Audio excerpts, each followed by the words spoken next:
आज़ादी के 79वें स्वतंत्रता दिवस पर बलिया के सरकारी कंपोजिट विद्यालय जमुई में हुआ भव्य आयोजन। बलिया स्वतंत्रता दिवस के अवसर पर बलिया जिले के सरकारी कंपोजिट विद्यालय जमुई के प्रांगण में ध्वजारोहण एवं सांस्कृतिक कार्यक्रम का आयोजन किया गया।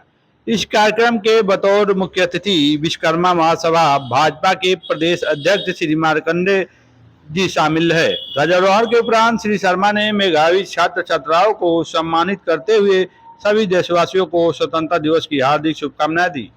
अपने संबोधन में उन्होंने कहा कि हमारे देश के महान विभूतियां महात्मा गांधी, सुभाष चंद्र बोस, चंद्रशेखर आजाद, भगत सिंह, अब्दुल कलाम, सरदार पटेल आदि ने अपने बलिदान से देश को आज़ादी दिलाई, जिसके कारण आज हम खुले आसमान में सांस ले रहे हैं। जैसे हिंदू, मुस्लिम, सिख, ईसाई मिलकर अंग्रेजों से लड़े थे, वैसे ही आज हमें मिलकर देश, प्रदेश और गांव और समाज के विकास के लिए कार्य करना होगा। उन्होंने आगे कहा कि प्रधानमंत्री नरेंद्र मोदी और मुख्यमंत्री योगी आदित्यनाथ देश और प्रदेश की तरक्की के लिए सतत कार्य कर रहे हैं। हमें भी संकल्प लेना होगा कि हम देश हित में समर्पित रहेंगे। विद्यालयी शिक्षा पर जोर देते हुए उन्होंने कहा कि सरकार ने सभी विद्यालयों में बच्चों की पढ़ाई लिखाई के लिए सुविधाएं उपलब्ध कराई हैं। शिक्षकों का कर्तव्य है कि ये बच्चों को बेहतर शिक्षा दे, क्योंकि यही बच्चे भविष्य में बड़े बड़े पदों पर पहुंचकर परिवार, गांव, देश का नाम रोशन करेंगे। श्री शर्मा ने बेटियों की शिक्षा पर विशेष बल देते हुए कहा कि लड़कियों कि किसी भी क्षेत्र में लड़कों से पीछे नहीं है। बेटी बचाओ बेटी पढ़ाओ पर काम करना हम सबकी जिम्मेदारी है। उन्होंने अभिभावकों से अपील की कि हम सब संकल्प ले, चाहे आधी रोटी खाएंगे लेकिन बच्चों को पढ़ाएंगे। कार्यक्रम का समापन राष्ट्रगान के साथ हुआ। अध्यापिका इस विद्यालय में आंगनबाड़ी के कार्यकर्ता, सहायिका, रसोइया, इस कार्यक्रम के सभी बच्चे, आप सभी को मैं इस स्वतंत्रता, हमारे कोई बच्चे नहीं जाएंगे। अभी पुरस्कार ये देख रहे हो ना, अभी बटेगा। सब बैठ जाओ, सब बैठो, कोई नहीं जाएगा। इस स्वतंत्रता दिवस पर आप सभी को मैं अपने तरफ से बार बार अभिनंदन, वंदन, स्वागत करता हूं। समय का अभाव है, बहुत बच्चे देर से अपना कार्यक्रम, सांस्कृतिक कार्यक्रम कर रहे हैं। गर्मी का मौसम भी है। मैं 2-3 बातें रखूंगा। यहाँ पर जितने भी हमारे सम्मानित अभिभावक बैठे हुए हैं, आप लोगों से भी मैं कहना चाहूंगा। प्रथम मैं आप लोग ये बता दूं, हमारा देश 15 अगस्त 1947 को आजाद हुआ। हमारे देश के महान विभूतियों ने महात्मा गांधी, सुभाष चंद्र बोस, अब्दुल कलाम, चंद्रशेखर आजाद, ऐसे तमाम हमारे पटेल जी, तमाम लोगों ने देश के प्रति अपने को निछावर करके हमको आजादी दिया, जिसके तहत हम लोग आजाद भारत में जी रहे हैं और इस अपना सब काम कर रहे हैं। मैं ये कहना चाहूंगा कि जितने हमारे भी हिंदू, मुस्लिम, सिख, ईसाई भाई हैं, सभी लोगों ने देश को आजाद किया। आज हमारा कर्तव्य है, आज हमको संकल्प लेना है। बच्चा बैठो, बच्ची बैठो, बैठ जाओ।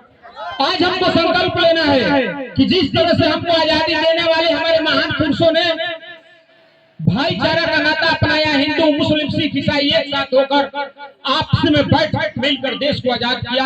आज हम इस सभी गांव के नागरिक हैं, आपस में मिलकर कोई भी समस्या, कोई भी देश के प्रति, गांव के प्रति, समाज के प्रति हमको करना है, तभी ये देश का, हमारा परिवार का कल्याण होगा। और मैं आप लोगों को एक बात और कह देना चाहता हूँ, चूंकि बात करुआ है सत्य। हमारे देश में, प्रदेश में जितने भी सरकारी कॉलेजें हैं, मिडिल स्कूल है, प्राइमरी स्कूल है, सरकार ने बहुत से बढ़िया सुविधा दे रखी है आपके बच्चों को पढ़ने के लिए, खाने के लिए, वस्त्र के लिए, जूता, मोजा, यहाँ तक कि पैसा दे रही है। और ये भी मैं बता देना चाहता हूँ कि मैं पूरे विश्वकर्मा समाज का प्रदेश अध्यक्ष होने के नाते मैं पूरे 75 जिले में जाता हूँ, देखता हूँ कि कोई ऐसा सरकारी विद्यालय छोड़कर हमको प्राइवेट विद्यालय जितने भी खुले हैं, प्राइवेट विद्यालय के लोग थोड़ा नाराज हो गए, लेकिन कौआ सत्य है, उसमें एक बीएड बीटीसी के मास्टर बहुत कम मिले। कोई हाई स्कूल पढ़ाने वाला, कोई इंटर पढ़ाने वाला उसमें जाकर आज पटन पटन पढ़ा रहा है। कुछ ऐसे भी उसमें टीचर है कि उनसे अगर कह दिया जाए कि अंग्रेजी का जो 4 वर्ड होता है आप ब्लैक बोर्ड पर लिख नहीं लिख पाएंगे।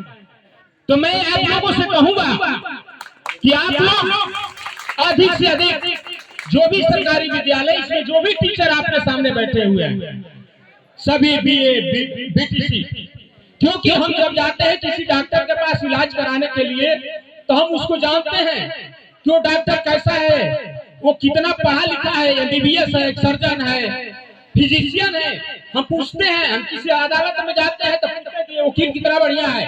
तो हमको ये भी सोचना चाहिए कि हम अपने बच्चे को भविष्य बनाने के लिए हम कहाँ अपने बच्चों को भेज रहे हैं। जो आप इतना पैसा खर्च कर रहे हैं, इसमें आपको गवर्नमेंट पैसा दे रही है, आपको हर गवर्नमेंट सुविधा दे रही है, बैठने के लिए, खाने के लिए, कपड़े के लिए और अन्य घूमने के लिए भी। यहाँ तक अभी टीचर महोदय ने बताया कि 3 लाख का एलईडी अपने टीवी आ चुका है। इसमें बच्चे जो पढ़ेंगे उनको देश दुनिया और जो ग्लोबल का तमाम तरह का इसमें जो है कि पढ़ाया जाएगा। जो कहीं जाकर आप कंप्यूटर पढ़ेंगे, कंप्यूटर का कोर्स करेंगे, उस तरह की गवर्नमेंट ने उत्तर प्रदेश की योगी सरकार ने व्यवस्था बना रखी है। और हमारे सभी शिक्षित अभिभावकों से कहते हैं कि अब देखिए, मैं अपनी एक छोटी सी बात कहूँगा, मास्टर ज्यादा नहीं समझ लूंगा। हम 2 बच्चों को अपने पढ़ाने के लिए शुरुआत करें। मेरी बेटी जो आप लोग गाँव के हैं, आपके सामने क्या कहना है, जब मिडिल स्कूल में हमने छोड़ा उसको पढ़ाने के लिए तो 3 महीने के बाद चले, पापा वो खुद टीचर है, उनको पढ़ने नहीं आता, क्या करें। इसी प्राइमरी में से पढ़े, मिडिल स्कूल में, फिर सिकंदर मिडिल स्कूल में से 2 बच्चे पढ़े। यहाँ जब मिडिल स्कूल नहीं था, आज वो अभी मान लिया आई थी, फिर कलकत्ता से सीटीआई की पीसीएस की परीक्षा अपना देने के लिए होती है।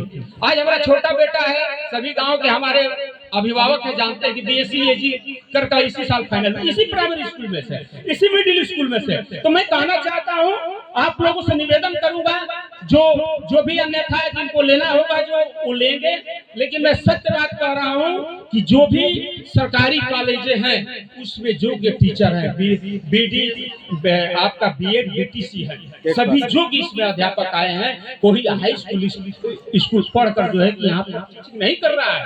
इसलिए मैं कहूंगा कि आप लोग इस पर विशेष ध्यान दिए। और मैं बधाई देता हूँ इस विद्यालय परिवार को कि आप लोगों ने इस विद्यालय में एक अनोखा जो है अजूबा कार्यक्रम आप शुरू किए हैं। अभी आप बधाई के पात्र हैं।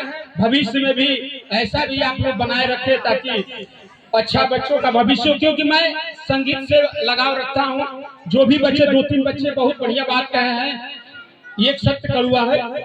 एक बच्ची ने जो गीत गाया था नशा मुक्ति पर, जो अपने बाप से कह रही है कि आप सारे शराब पीते हैं तो हमको खाना क्या खिलाएंगे, हमको क्या पढ़ाएंगे। मैं यहीं पे जब शराब की भट्टी खोल रही थी चट्टी पर, पूरे हमारे गांव सभा के सभी परिवार के लोग माताएं बहनें एक साथ होकर हम लोग उसका विरोध किए, इसलिए कि ना हमारे गांव में नशा की दुकान खुलेगी, ना हमारे बाप और भाई जाकर पिएंगे। कुछ ऐसे भाई हैं मजदूरी दिन भर नहीं करते हैं लेकिन शाम को पीने के लिए चले जाएंगे। हमारे बच्चे जो है रोटी के तरस रहे, हमारे बच्चे जो है कि सब्जी के लिए तरस रहे, हमारे बच्चे ड्रेस के लिए तरस रहे, हमारे बच्चे जो है कि अपने भाई के राखी बांधने के लिए कि पैसा रहता तो अच्छी तरह से उसको राखी बांधते तरस रहे कि हम शराब भट्टी पर जाएंगे। विरोध हमने किया, लेकिन कुछ अराजक तत्वों का देन है हमारे यहाँ ये खुल गया, उधर दक्षिण किसी ने दे दिया, जिसका देन है कि गांव में बवाल आए दिन होता है।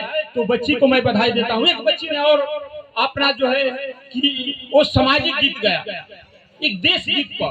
तो ये सब जो बच्चे गाए हैं उसके अंदर जो है कि भाव है, इसका मतलब क्या है। हमको आने का मतलब है कि हम इसके विषय में जाने, हम अपने अंदर पैदा करें, हम अपने बच्चों को ऐसा संस्कार दें। इसके साथ मैं सभी लोगों को एक शब्द कर अपनी बाणी को विराम दूंगा कि रख हौसला मंजर भी आएगा, प्यासे के पास समंदर भी आएगा, थक हार कर ना बैठे मंजिल के मुसाफिर, तुझे मंजिल भी मिलेगी और जीने का मजा आएगा, जीने का मजा आएगा। जय हिंद, जय भारत, वंदे मातरम।